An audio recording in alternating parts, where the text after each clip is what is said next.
এই ছোট্ট ছেলেটির সাথে এই চিতাবাঘের অসম্ভব সুন্দর বন্ধুত্বপূর্ণ সম্পর্ক রয়েছে। সে ছোট্টবেলায় এই বাঘের বাচ্চাটিকে কুড়িয়ে পেয়েছিল। তারপর থেকে সে নিজের সাথে এই চিতাবাঘটিকে পালতে শুরু করে। এভাবে আস্তে আস্তে এক সময় চিতাবাঘটি অনেক বড় হয়ে যায়। বন্যপ্রাণীর সাথে মানুষের এত ভালো সম্পর্ক হতে পারে তা আপনার চিন্তারও বাইরে। চিতাবাঘ এবং বাচ্চা ছেলেটির এমন অসাধারণ বন্ধুত্বপূর্ণ একটা কাহিনী নিয়ে নির্মিত ডুমা মুভির গল্প আজকে আপনাদেরকে শোনাবো। তো চলুন গল্পটি শুরু করা যাক।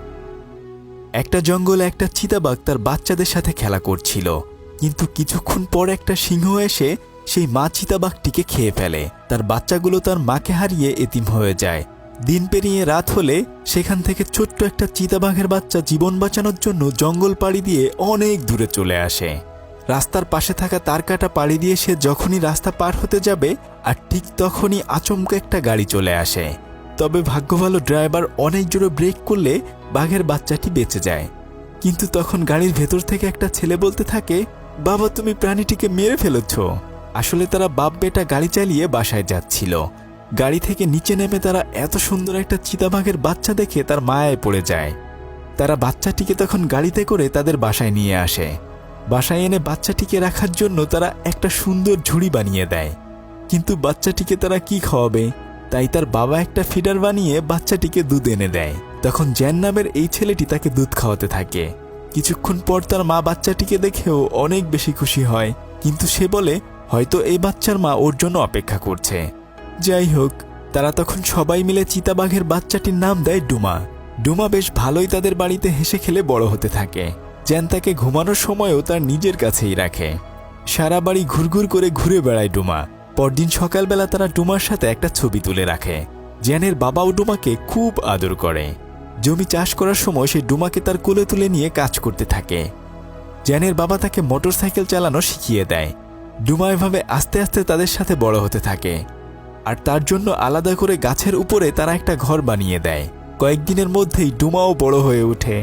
এখন জ্যানও বড় হয়ে গিয়েছে, তাই তারা একদিন সকালবেলা ডুমাকে দৌড় শেখাতে থাকে। তারা মোটর বাইক চালাচ্ছিল আর ডুমা তাদের পিছন পিছন দৌড়াচ্ছিল। এভাবে তারা ডুমাকে দৌড়ানো শেখায়। জ্যান বেশিরভাগ সময় এখন তার সাথেই কাটায়। তাদের বাড়ির সামনে বিশাল বড় একটা ফার্ম ছিল। সেখানে সে ডুমার সাথে ফুটবল খেলে, আর তার বাবা প্রতিদিন ওখানে ফসল ফলানোর জন্য চাষবাস করে। কিন্তু হঠাৎ করে একদিন তার বাবা অসুস্থ হয়ে পড়ে যায়। জ্যান তখন দৌড়ে গিয়ে তার বাবাকে হসপিটালে নিয়ে যায়। এই যাত্রায় তার বাবা বেঁচে গেলেও তবে সে বেশ দুর্বল হয়ে গেছে। এর কয়েকদিন পরে সকালবেলা জ্যান তার বাবার সাথে মোটরসাইকেল চালিয়ে দেখছিল আসলে ডুমা কত জোরে দৌড়াতে পারে। তারা একটু একটু করে তাদের মোটরসাইকেলের গতি বাড়াতে থাকে। তবে একসময় দেখা যায় যে ডুমা তাদের মোটরসাইকেলকেও পেছনে ফেলে সামনের দিকে এগিয়ে গিয়েছে। জ্যান তখন এই খুশির মুহূর্তগুলো ভিডিও করে রাখে। এভাবে আস্তে আস্তে তাদের সাথে ডুমা এখন অনেক বড় হয়ে গেছে। তাই তার বাবা চায় ডুমাকে যেখান থেকে তারা এনেছিল ঠিক সেখানে ফেরত দিয়ে আসার জন্য। যদিও জ্যান তার এই কথায় একদমই রাজি হচ্ছিল না। তখন তার বাবা বোঝায় যে ডুমার জন্মই হয়েছে বনে থাকার জন্য, আমরা কি করে ওকে আমাদের সাথে রাখতে পারি বলো। এরপর সে একটা ম্যাপ বের করে জ্যানকে বলে আমরা ওকে এই জায়গায় দিয়ে আসব। সে ম্যাপে একে একে সেই জায়গাটি বের করে ফেলে। তবে ডুমাকে দিয়ে আসবে এই কথা শুনে জ্যানের খুবই মন খারাপ হয়ে যায়। কিন্তু পরদিন সকালবেলা আসলে জ্যানের বাবা মারা যায়। ডুমা এবং জ্যান তার বাবার কবরের সামনে চুপচাপ দাঁড়িয়ে থাকে। তাদের হাসি খুশি পরিবারটা হঠাৎ করেই নিশ্চুপ হয়ে যায়। কয়েকদিন পর তার মা তাকে বলে, দেখো এত বড় ফার্ম এখন আর আমাদের পক্ষে রাখা সম্ভব নয়, তাই আমরা শহরে চলে যাব। জ্যান যদিও শহরে যেতে চাচ্ছিল না, কিন্তু উপায় না পেয়ে পরদিন সকালবেলা তারা তাদের সমস্ত কিছু গুছিয়ে শহরের উদ্দেশ্যে রওনা হয়। আর তারা তাদের সাথে করেই ডুমাকেও নিয়ে যায়। তারা সবাই গিয়ে তাদের এক আত্মীয়ের বাসায় ওঠে। জ্যানের আন্টি ডুমাকে দেখে অনেক বেশি ভয় পেয়ে যায়। তবে তার মা তাকে বলে, তুমি একদমই ভয় পেও না, ডুমা খুবই ভালো। এরপর জ্যানকে শহরের নতুন একটা স্কুলে ভর্তি করিয়ে দেয়া হয়। এভাবে একদিন যখন তার মা তাকে স্কুলে দিয়ে আসে, আর ঠিক তখন তার আন্টির বাসায় ডুমা সোফায় উঠে যায়। তারপর সে টিভির রিমোটটার সাথে খেলা করতে থাকে। কিন্তু জ্যানের আন্টি খুব ভয় পেয়ে দরজা খুলে বাইরে চলে যায়। আর এই ফাঁকে ডুমা ওই দরজা দিয়ে রাস্তায় বেরিয়ে পড়ে। কিছুক্ষণ পর সে রাস্তা দিয়ে হাঁটতে হাঁটতে সোজা জ্যানের স্কুলের ওখানে চলে যায়। জ্যান তখন ক্লাসের মধ্যেই বসেছিল। সে যখনই জানালা দিয়ে বাইরে তাকায় আর তখনই সে ডুমাকে দেখতে পায়। তবে এর কিছুক্ষণের মধ্যেই স্কুলের ঘন্টা বাজিয়ে সবাইকে নিরাপদ জায়গায় যেতে বলা হয়। স্কুল অথরিটি তখন পুলিশকে কল করলে মুহূর্তের মধ্যেই পুলিশ চলে আসে। আসলে স্কুলের মধ্যে চিতাবাঘ চলে এসেছে, সেজন্য সবাই অনেক বেশি ভয় পেতে থাকে। আর অন্যদিকে জ্যান ক্লাস থেকে বের হয়ে সোজা ডোমাকে খুঁজতে শুরু করে। সে তাকে খুঁজতে খুঁজতে ওয়াশরুমের ওখানে চলে যায়। আর ঠিক তখনই তাদের স্কুলের কয়েকটা বখাটে ছেলে তার কাছ থেকে টাকা নিয়ে যেতে চায়। জ্যান তাদের সাথে মারামারি করতে থাকে, কিন্তু একটু পরেই ওয়াশরুম থেকে ডোমা বের হলে তারা জ্যানকে ছেড়ে ভয়ে ওখান থেকে পালিয়ে যায়। ততক্ষণে জ্যানকে নেওয়ার জন্য তার মাও এখানে চলে এসেছে। সে এসে দেখে যে জ্যান ডোমাকে নিয়ে পালিয়ে যাচ্ছে। পুলিশের হাত থেকে বাঁচার জন্য সবার চোখ ফাঁকি দিয়ে জ্যান ডোমাকে নিয়ে পালাতে শুরু করে, কেননা এখন যদি পুলিশটা ডোমাকে দেখে ফেলে তাহলে হয়তো তাকে মেরে ফেলবে, না হলে চিড়িয়াখানায় দিয়ে দিবে। তাই জ্যান ডোমাকে নিয়ে ওখান থেকে পালাতে শুরু করে। অনেক কষ্টে সে শহরের মধ্যে একটা ফাঁকা জায়গায় গিয়ে ডোমাকে নিয়ে লুকিয়ে পড়ে। তখন সে শহরের দিকে তাকিয়ে বুঝতে পারে তার বাবা আসলে ঠিকই বলেছিল, ডোমার জায়গা এই শহরে নয়, বরং তার জায়গা হচ্ছে বনের ভেতরে। সে তখন মনে মনে সিদ্ধান্ত নেয় যেভাবেই হোক না কেন তার বাবার শেষ ইচ্ছা সে পূরণ করবে। সে ডোমাকে তার আসল বাড়িতে পৌঁছে দিয়ে আসবে। তাই সে দ্রুত করে বাড়িতে ফিরে এসে তার বাবার কবরে ডোমার বেলটা রেখে তারা তার বাবার রেখে যাওয়া সেই মোটর সাইকেলে করে যাত্রা শুরু করে। শহর পেরিয়ে গ্রাম থেকে মরুভূমির ভেতর দিয়ে তারা যাত্রা শুরু করে। তার এই যাত্রায় পুরোটা সময় ডোমা তার সঙ্গী হিসেবে থাকে। এভাবে সকাল পেরিয়ে দুপুর হলে সে একটা জায়গায় তার মোটরসাইকেল থামিয়ে ম্যাপ বের করে দেখে নেয় সে আসলে ঠিক পথে যাচ্ছে কিনা। এরপর আবার তারা যাত্রা শুরু করে। দুপুর গড়িয়ে বিকেল হলে তার মোটরসাইকেল হঠাৎ করেই থেমে যায়। এরপর সে নিচে নেমে ট্যাঙ্কি চেক করে দেখে যে তার মোটরসাইকেলে তেল ফুরিয়ে গেছে। এখন এই মরুভূমির মধ্যে একাকী সে কি করবে, কোনো উপায় না পেয়ে সে তখন ওখানে বসে বিশ্রাম করতে থাকে। একটু দূরেই সে পুরনো ভাঙা একটা উড়োজাহাজ দেখতে পায়। তাই সে ডোমাকে নিয়ে ভেতরে রোদ থেকে বাঁচার জন্য ছায়ায় আশ্রয় নেয়।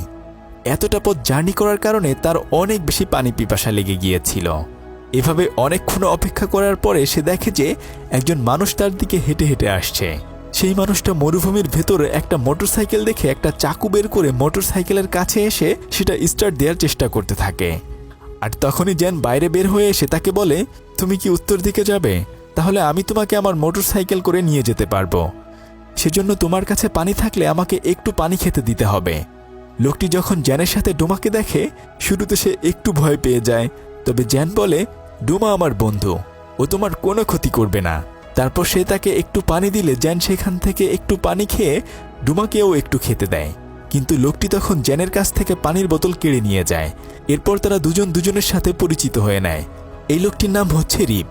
সে তখন বুঝতে পারে আসলে তার মোটরসাইকেলে কোনো তেল নেই। তাই তারা দুজন বুদ্ধি করে উড়োজাহাজের প্যারাশুটের কাপড় দিয়ে নোঙর বানিয়ে নেয় আর সারা রাত ওখানেই কাটিয়ে দেয়। কিন্তু অন্যদিকে জ্যানের মা তাকে কোথাও খুঁজে না পেয়ে পুরো শহর জুড়ে হারানো বিজ্ঞপ্তি টানাতে শুরু করে। পরদিন তারা মোটরসাইকেলে কয়েক টুকরো কাঠের সাথে সেই প্যারাশুট বেঁধে পাল বানিয়ে বাতাসের বেগে সামনের দিকে আগাতে থাকে। আর এই অল্প সময়ের মধ্যেই রিপ এবং জ্যানের মধ্যে ভালো একটা বন্ধুত্বপূর্ণ সম্পর্ক হয়ে যায়। মরুভূমির ভেতরে অপরূপ সৌন্দর্য পাড়ি দিয়ে তারা একটা পাহাড়ের কাছে এসে দাঁড়ায়। আসলে এতটা পথ পাড়ি দেওয়ার কারণে তাদের অনেক বেশি ক্ষুধা লেগেছিল। রিপ যেহেতু এখান দিয়ে মাঝে মাঝে যাতায়াত করে, তাই সে জানত কোথায় পানি পাওয়া যাবে। সে তখন একটা জায়গায় বালি খুঁড়তে শুরু করে আর অল্প কিছুক্ষণের মধ্যেই তারা ওখানে পানি পেয়ে যায়। এরপর তারা সবাই মিলে পেট পুরে পানি খেয়ে নেয়। কিন্তু সারাদিন না খেয়ে থাকার কারণে তাদের আসলে অনেক বেশি ক্ষুধা লেগেছিল। তাই জ্যান তখন ডোমাকে একটা উট পাখি দেখিয়ে সেটাকে শিকার করার জন্য পাঠিয়ে দেয়। কিন্তু ডোমা যেহেতু এর আগে কখনোই শিকার করেনি, তাই সে উট পাখিটিকে আর শিকার করতে পারে না। তবে তাদের কপাল ভালো ছিল যে তারা ওখানেই উট পাখির 3টা বড় বড় ডিম পেয়ে যায়। এরপর তারা সেই উট পাখির ডিমগুলো কোনো মতে পুড়িয়ে রাতের বেলা খেয়ে ওখানে ঘুমিয়ে পড়ে। তবে রিপ ডোমাকে বলে, আমি একটা শর্টকাট রাস্তা চিনি, যেখান দিয়ে খুব সহজেই তোমাকে আমি তোমার সেই জঙ্গলের কাছে নিয়ে যেতে পারবো। জ্যান তখন তার কথায় রাজি হয়ে যায়। এরপর তারা 3জন মিলে আবার সেই মরুভূমির ভেতর দিয়ে হাঁটতে শুরু করে। এভাবে কিছুক্ষণ হাঁটার পর জ্যানের মনে হয় আসলে রিপ তাকে ভুল রাস্তায় নিয়ে যাচ্ছে। তাই সে তার পকেট থেকে কম্পাস বের করে চেক করতে শুরু করে। সে তখন রিপের চালাকি বুঝে যায়, কিন্তু তবুও সে রিপকে কোনো কিছু না বুঝতে দিয়ে তার সাথে সাথে যেতে থাকে। অনেকটা পথ পাড়ি দিয়ে পাহাড়ের কাছে এসে তারা দেখতে পায় যে ওখানে আসলে মানুষের অনেক কঙ্কাল রয়েছে। হয়তো কোনো এক সময় মানুষজন এখান দিয়ে যাওয়ার সময় না খেতে পেয়ে মারা গিয়েছে। তবে একটু পরেই তারা খেয়াল করে যে উপর দিয়ে একটা হেলিকপ্টার উড়ে যাচ্ছে। জ্যান তখন বুঝে যায় হয়তো তার মা তাকে খোঁজার জন্য এখানে এসেছে। তাই তারা ওখানে চুপচাপ লুকিয়ে পড়ে। বিকেল গড়িয়ে সন্ধ্যা হয়ে গেলে সারা রাত তারা ওই পুরনো বাড়ির ভেতরেই কাটিয়ে দেয়। সকাল হলে তারা আবার নতুন করে যাত্রা শুরু করে। তবে কিছু দূর যাওয়ার পরে রিপ পুরনো একটা গুহা দেখতে পায়। রিপ তখন বলে মরুভূমির ভিতরে এই গুহার ভেতরে অনেক গুপ্তধন লুকিয়ে রয়েছে, তাই সে জেনকে বলে অপেক্ষা করার জন্য। আর এসব কিছু বলে যখনই সে ওই গুহার মধ্যে প্রবেশ করে আর তখনই সে চূড়াবালির ভেতরে পড়ে যায়। আর সে তখন সাহায্যের জন্য চিৎকার করতে থাকে। তবে ততক্ষণে জেন বুঝে যায় রিপ আসলে তাকে শহরের দিকে নিয়ে যাচ্ছে। ওখানে গিয়ে সে ডোমাকে চিড়িয়াখানায় বিক্রি করে অনেক টাকা ইনকাম করতে চায়। তাই সে তখন রিপকে একা রেখেই অন্যদিকে চলে যেতে চায়। কিন্তু তখন সে রিপের চিৎকার শুনতে পেয়ে গুহার ভেতরে এসে দেখে সে বালির ভেতরে আটকে গিয়েছে। তখন জেন তাকে অনেক কষ্ট করে বালির ভেতর থেকে তার মুখটা একটু বের করে দেয়। তবে সে তাকে সম্পূর্ণ উপরে তুলে না এনে বলতে থাকে, আমি জানি তুমি আমাদেরকে বিক্রি করে দিতে চাচ্ছ, কিন্তু আমি কখনোই আমার বন্ধুকে বিক্রি করতে দেব না। এই বলে সে ওখান থেকে একাই চলে যায়। জেন ডোমাকে নিয়ে একে একাই হাঁটতে শুরু করে। অনেকটা পথ পাড়ি দেওয়ার পরে আবার তারা দুজন মিলে একটু জিরিয়ে নেয়। এরপর অনেকটা পথ পাড়ি দেওয়ার পরেই ছোট্ট একটা নদী পড়ে যায়। তাই সে তখন কয়েক টুকরো লাঠি দিয়ে একটা ভেলা বানিয়ে নেয়। এরপর সে ডোমাকে নিয়ে সেই নদী পার হতে শুরু করে। তবে নদীর ভেতরেই অনেক ভয়ঙ্কর ভয়ঙ্কর কুমির ছিল। কিছু দূর যাওয়ার পরেই তারা প্রচণ্ড স্রোতের বেগে ঝর্ণার মধ্যে হারিয়ে যায়। তবে অনেক কষ্টে সাঁতার কেটে সে ডাঙায় যখনই যেতে যাচ্ছিল আর তখনই ওখানে কয়েকটা কুমির চলে আসে। জেনের ভাগ্য ভালো ছিল, সেজন্য কুমিরের হাত থেকে সে বেঁচে ডাঙায় উঠে পড়ে। এখানে আসলে ছোটোখাটো একটা বন ছিল, তাই ডোমা মনের খুশিতে অন্যান্য বন্যপ্রাণীদের সাথে দৌড়াদৌড়ি শুরু করে দেয়। কিন্তু অনেকক্ষণ পরে জেন ডোমাকে হারিয়ে ফেলে। তাই সে তখন ওই বনের ভেতরে একটু একটু করে ডোমাকে খুঁজতে শুরু করে। কিন্তু ডোমা কয়েকটা হরিণ এবং জিরাফ দেখে সেগুলোর পিছনে পিছনে দৌড়াতে শুরু করে। আর এরপরেই সে একটা খাঁচার ভেতরে আটকে যায়। আর অন্যদিকে জেন তাকে কোথাও খুঁজে না পেয়ে রাতের বেলায় বেচারা ওখানে অনেক বেশি ভয় পেতে শুরু করে। কিন্তু একটু পরেই তাকে একটা গন্ডার আক্রমণ করে বসে। সে গন্ডারের হাত থেকে বাঁচার জন্য প্রাণপণ দৌড়াতে থাকে। অনেকক্ষণ দৌড়ানোর পরে সে পা পিছলে পড়ে গিয়ে মাথায় আঘাত পেয়ে ওখানে অজ্ঞান হয়ে যায়। যখন তার জ্ঞান ফিরে আসে সে দেখে যে রিপ এবং ডোমা তার পাশেই রয়েছে। আসলে রিপ তার ভুল বুঝতে পেরে জেন এবং ডোমাকে ওখান থেকে বাঁচিয়ে নিয়েছে। আর এভাবে রাত পেরিয়ে সকাল হয়ে গেলে তাদের প্রচণ্ড ক্ষুধা লাগে। তাই জেন ডোমাকে একটা হরিণ শিকার করার জন্য পাঠায়, কিন্তু সে এবারও শিকার করতে পারে না। এভাবে করে সারাদিন পেরিয়ে আবার রাত হয়ে যায়। তখন তারা দেখে যে বনের ভেতর ক্যাম্প করে অনেকগুলো মানুষ একটা ডকুমেন্টারি বানাচ্ছে। পরদিন সকালবেলা তারা অনেক ধরনের খাবার দাবারের আয়োজন করে। তখন রিপ বুদ্ধি করে ওখানে জেনকে পাঠিয়ে দেয়। জেন তাদেরকে বলতে থাকে, আমি অনেক বেশি অসুস্থ, আমাকে তোমরা সাহায্য করো। যখন সবাই তাকে সাহায্য করতে আসে ঠিক তখনই সে একটা সাপ তার শরীরের ভেতর থেকে বের করে দেয়। এটা দেখে সমস্ত মানুষজন ওখান থেকে ভয়ে পালিয়ে যায়। আর তারা তখন ওখান থেকে অনেকগুলো খাবার নিয়ে পালিয়ে আসে। সেই খাবারগুলো তারা পেট ভরে খেয়ে নেয়। এরপর আরও কিছু খাবার নিজেদের সাথে করে নিয়ে তারা আবার সামনের দিকে যাত্রা শুরু করে।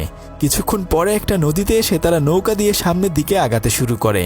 তখন জেন রিপকে অনেক অনেক ধন্যবাদ দেয় তাকে সাহায্য করার জন্য, এবং তার কাছে থাকা কিছু টাকা সে তাকে দিতে চায়। কিন্তু রিপ সেই টাকাগুলো নিতে না চাইলে জেন তাকে জোর করে ওই টাকাগুলো দেয়। তবে রিপ বলে, আমি ওই গুহার ভেতরে দামি কিছু পাথর পেয়েছি। সেখান থেকে কয়েকটা পাথর বের করে জেনকে সে উপহার দেয়। এভাবে সারা রাত পেরিয়ে সকাল হয়ে গেলে তারা একটা বনের মধ্যে চলে আসে। তখন ওখানে একটা মরা প্রাণী পড়ে থাকা দেখলে ডোমা সেটার মাংস খেতে শুরু করে। তখন রিপ বলে, ডোমা যেহেতু বন্যপ্রাণী তাই এটাই তার জন্য ভালো জায়গা। যাই হোক, রাতের বেলা তারা দুজন আবার একটা পুরনো গুহার ভেতরে আশ্রয় নেয়। তখন রিপ জেনকে বলতে থাকে, আমি আসলে শহরে গিয়েছিলাম কিছু টাকা ইনকাম করার জন্য, কিন্তু দুর্ভাগ্যক্রমে আমি সেটা করতে পারিনি। আমার জন্য আমার পরিবারের সমস্ত মানুষজন অপেক্ষা করছে। তবে এখন থেকে আমি আমার পরিবারের সাথেই থাকতে চাই, আর কখনো ওই শহরে যেতে চাই না। এভাবে গল্প করতে করতে তারা ঘুমিয়ে পড়ে। সকাল হলে তারা আবার হাঁটতে শুরু করে। কিছুক্ষণ পরে রিপ বলতে থাকে, ওই আরেকটু দূরেই আমাদের গ্রাম, আমি তোমাকে সেই জঙ্গলের কাছে নিয়ে যেতে পারবো। এরপর তুমিও তোমার বাড়িতে ফিরে যাবে। এসব বলতে বলতে যখন তারা সামনে আগাচ্ছিল আর ঠিক তখনই একটু পরেই অনেকগুলো মৌমাছি তাদেরকে আক্রমণ করে বসে। তবে এবার রিপ আর কোনো ধরনের স্বার্থপরতা না দেখিয়ে বরং কাপড় চোপড় দিয়ে জেনকে ঢেকে রেখে মৌমাছির হাত থেকে বাঁচিয়ে নেয়। এরপর তারা আবার হাঁটতে শুরু করে। হাঁটতে হাঁটতে অনেকটা পথ পাড়ি দিয়ে রাত হয়ে যায়। কিন্তু রিপকে যেহেতু মৌমাছি কামড়ে দিয়েছে তাই তার সব কিছুই ফুলে যেতে শুরু করে। একটু পরে তার হাত মুখ সবই ফুলে যায়। তবে অনেকটা পথ পাড়ি দিয়ে আবারও রাত হয়ে গেলে তারা ওই বনের ভেতরেই আশ্রয় নেয়। কিন্তু এই বনের ভেতরে অনেক অনেক হিংস্র প্রাণী রয়েছে, তাই তারা নিজেদেরকে বাঁচানোর জন্য ওখানে আগুন জ্বালানোর চেষ্টা করতে থাকে। কিন্তু তখনই ওখানে বৃষ্টি চলে আসে, তাই যেন অনেক চেষ্টা করেও আগুন জ্বালাতে পারে না। তবে ভাগ্য ভালো, একসময় সে আগুন জ্বালাতে সক্ষম হয়। তবে অন্যদিকে দেখা যায় যে ডুমা অন্য আরেকটা চিতাবাঘের সাথে সারা বন জুড়ে খেলে বেড়াচ্ছে। কিন্তু এদিকে রিপের অবস্থা অনেক বেশি খারাপ হয়ে গেছে। জ্যান তখন সাহায্যের জন্য আশেপাশে ঘুরতে থাকে, আর একটু পরে সে একজন বৃদ্ধ লোককে দেখতে পায়। জ্যান তখন ওই লোকটিকে গিয়ে বলে, আমার বন্ধু অনেক বেশি অসুস্থ, প্লিজ আপনি আমাদেরকে সাহায্য করুন। তখন ওই লোকটি আরও কয়েকজন লোক এনে রিপকে তাদের গ্রামে নিয়ে যায়। যেহেতু তারা একটা প্রত্যন্ত গ্রামে বাস করত, তাই ওখানে কোনো ডাক্তার পাওয়া যাচ্ছিল না, তাই তারা তাদের নিজস্ব কবিরাজি ওষুধ দিয়ে তার চিকিৎসা করতে থাকে। রিপের মুখ তারা মাটি দিয়ে একদমই ঢেকে দেয়। আর এখানে জ্যান তাদের সাথে আরও কয়েকটা দিন থাকে। কয়েকদিন পরে যখন তারা রিপের সেই মাটি ভেঙে ফেলে, এরপর দেখতে পায় যে এই লোকটি আসলে কেউ না, বরং তাদেরই ছেলে রিপ। আসলে তারা রিপেরই মা বাবা ছিল। সে তখন জ্যানকে তার পরিবারের সাথে পরিচয় করিয়ে দেয়, কেননা তার পরিবারের মানুষজন কখনোই শহরে যায়নি। যাই হোক, রিপ তার ফ্যামিলি ফিরে পায়। তবে দেখা যায় যে ডুমাও এখানে অনেক ভালো রয়েছে, কেননা সে এই বনের ভেতরে আরও অনেক অনেক প্রাণী পেয়েছে। আর তাছাড়া এটাই ডুমার আসল ঠিকানা। জ্যান তার বাবার স্বপ্ন পূরণ করতে পেরেছে। আকাশের দিকে তাকিয়ে সে তখন বলতে থাকে, হয়তো নিশ্চয়ই তার বাবা এটা দেখে অনেক বেশি খুশি হবে।